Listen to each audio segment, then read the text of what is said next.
Yeah, I'm Mia Young. I'm a geriatrician, so a physician for older adults.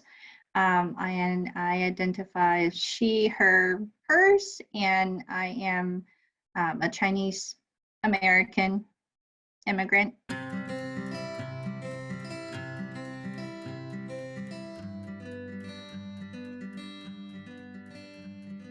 Sure. Yeah, the story actually probably started in my grandfather's generation. My paternal grandfather's younger brother came to the United States in the 70s, and at that time brought his young family over um, while they were trying to get established. And unfortunately, he died of a sudden heart attack, which then my grandfather thought must have been from the stress of bringing your whole family over while you're trying to get established in a new country. So when my dad came to North Carolina for graduate school, they insisted that I stay behind with my grandparents until my parents could get settled. So my dad came to the United States at when I was 3, which was 1988, and then my mom came the year after. And then my brother was born when I was 8. And at that time, they thought that they could do sort of an exchange of the kids and bring me over here and take my brother back to China because it was difficult for them to afford childcare here. But unfortunately, the immigration rules had changed at that time, where it used to be you could come to the United States on a visitation visa and then apply for a green card while you're in the US. But they had changed the rules so that you had to get the green card in hand before coming over to the United States. And the green card process for me, unfortunately, took an additional 4 more years. So I didn't see my father for about 10 years. And I saw my mom once during the 9 years that we were apart, when my mom brought my younger brother, who was born in North Carolina, actually back to China to be with my grandparents and I. So that's the long story of why we ended up spending such a long time apart. China time was like Saturday evening, or maybe it was Sunday evening, but one of those days, and it was pretty routine that my parents would call around that time. So if we went to any parties at one of my grandparents' friends' houses, we always had to come home by 8 o'clock p.m. To be able to catch my parents' call. When they left, I was young enough that I didn't quite remember them very well.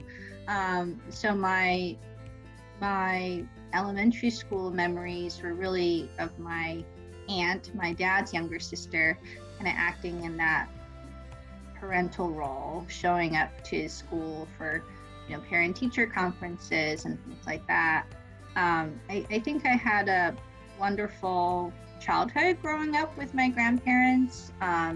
Definitely felt very loved and supported, and my parents were always sort of somewhat, they didn't seem very real to me when I was growing up, because they were the folks I heard on the phone once a week. So I don't think I necessarily missed them as much as if I had more memories of them if they had left China later. But certainly it was a big adjustment coming over to the United States when I was 12.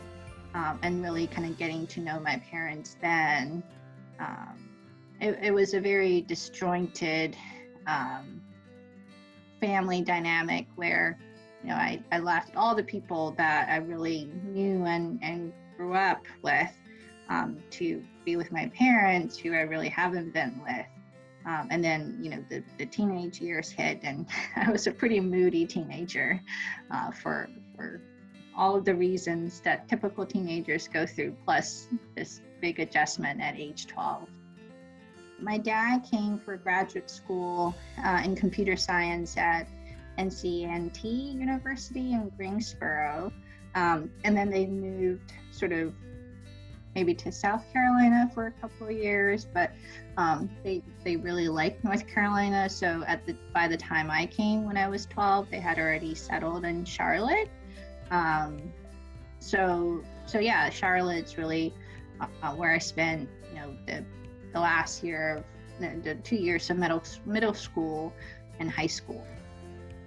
And that's where my parents still live today. We were living in one of the poorest provinces in China, but we were in the capital of the province. But it was in the 80s. So, elementary schools at that time were not routinely teaching English. I think I was mostly worried about the fact that I didn't speak any English when I came over, but I didn't really have any concept or expectations of what the United States would be like. I do remember pretty distinctly when I did arrive, and my dad ended up picking me up in Newark in New Jersey, because that's where the flight landed. And then we took the long drive back to Charlotte. And one of the first things I remember was the paved asphalt, which was very different than the roads in China. So it was just like, wow, the roads here are black. Like, that's how strange. That was one of the first things I noticed, and definitely being in a less crowded environment where, despite living in a pretty poor province, we were really in a major urban area. So people didn't live as far apart as in North Carolina.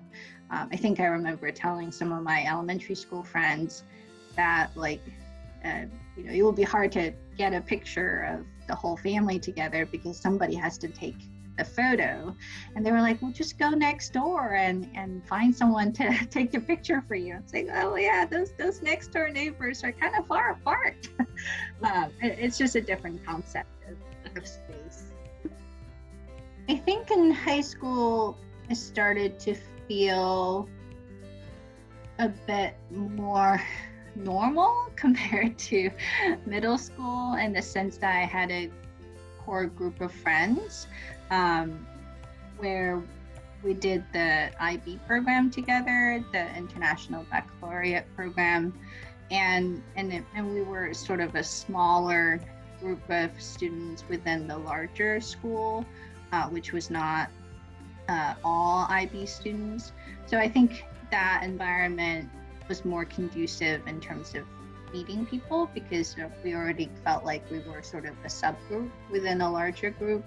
And high school was really more of the years when I felt like I had a core group of friends, and then those friends ended up, a lot of them went to UNC Chapel Hill for undergrad, which is also where I went. So high school and college definitely felt much more of a natural social life compared to, especially in the school environment, compared to middle school. I think in college, I thought of some sort of health professional, thought about dentistry, pharmacy school, but I ended up studying abroad in Mexico, because in high school, that's when I started learning Spanish. And then I went to Guadalajara, Mexico, over the summer between my first and second year. After my second year, sophomore year in college. And that's when I really decided on doing medicine, because I was allowed to do a lot more as sort of a student in Guadalajara, in the little hospital where I volunteered, compared to what a student would have been allowed to do here. So I felt like I was approaching, or I was getting a truer taste of what a career in medicine would be like. So it wasn't until after that experience that I decided on medicine. So yeah, it ended up working out at the right time that I decided what I wanted to do, and then applied to medical school. I stayed at UNC for medical school, um, and and then by the end of medical school, I was really tired of being in Chapel Hill and said that I needed to leave the state of North Carolina, otherwise I would be a lifer. Um, so yeah, so um, but I met my husband um, during medical school where he was an internal medicine resident at Carolinas Medical Center, which is now Atrium. So we always knew that we wanted to come back to North Carolina after training, but it was I ended up spending 5 years in Maryland and Baltimore for my residency and geriatrics fellowship. So that was a really nice time away to just go to a different part of the country. I think at the time, my decision to go into geriatrics was not as clear or clear in my head as now when I think back into my early life influences. Growing up with my grandparents definitely influenced my decision to go into geriatrics. But at the time in residency, I thankfully went to a internal medicine residency that had a very strong influence in geriatrics. Two of our program directors at the time were geriatricians, and I think I just really gravitated toward doing house calls, so seeing homebound patients in Baltimore at their own homes, which I felt was the best way to take care of those patients. And that was one of the biggest reasons why I decided on geriatrics fellowship.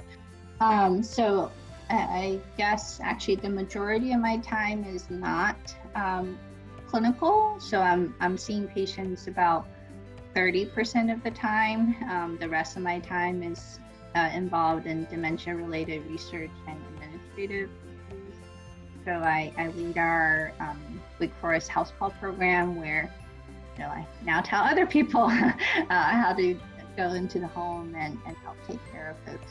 I think I really felt in love with dementia care when I was a geriatric fellow, where we would see patients in the Hopkins Memory Clinic come in for evaluation, as well as their family caregivers. And I think I just really gravitated toward that complex family-oriented care. And then when I got the job at Wake, what I thought I was going to do was really primarily be a clinician and expand the house call program to reach more patients at home. But then because Wake has such a variety of clinical trials to get involved in, once I became involved in clinical research, it was a lot more fun than I thought than I had previously been exposed to. And so that's kind of over the years, I've transitioned much more into doing research compared to what I thought I was going to do when I first took the job. This is actually covered, I think, on different news media. It's called PMG, or Physician Mom Group.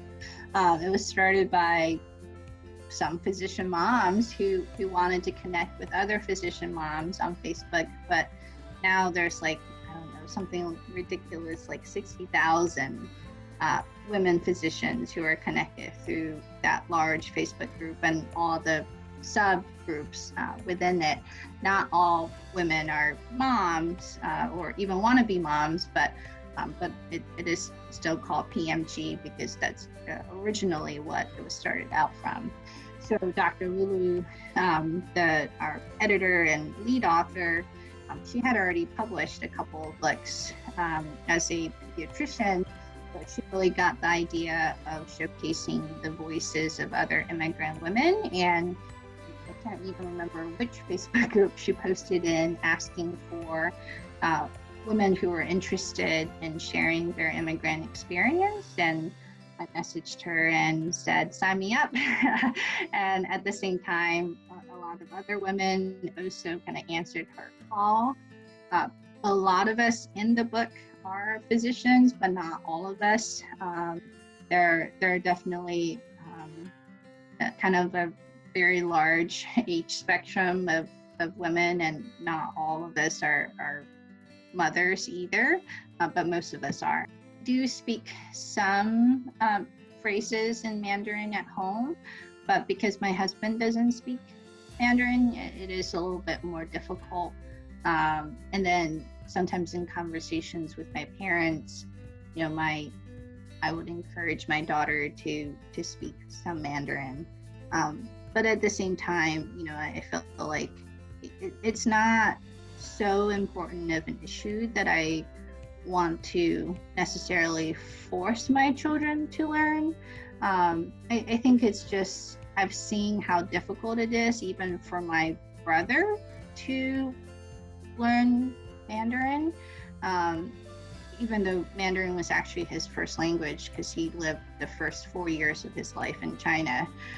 But then it's just been years of really struggling against like going to Chinese school in an environment where my parents spoke Mandarin at home. I think I'm much more interested in my children developing to become the people that they are, rather than necessarily forcing them or wanting them to turn out in a very specific way.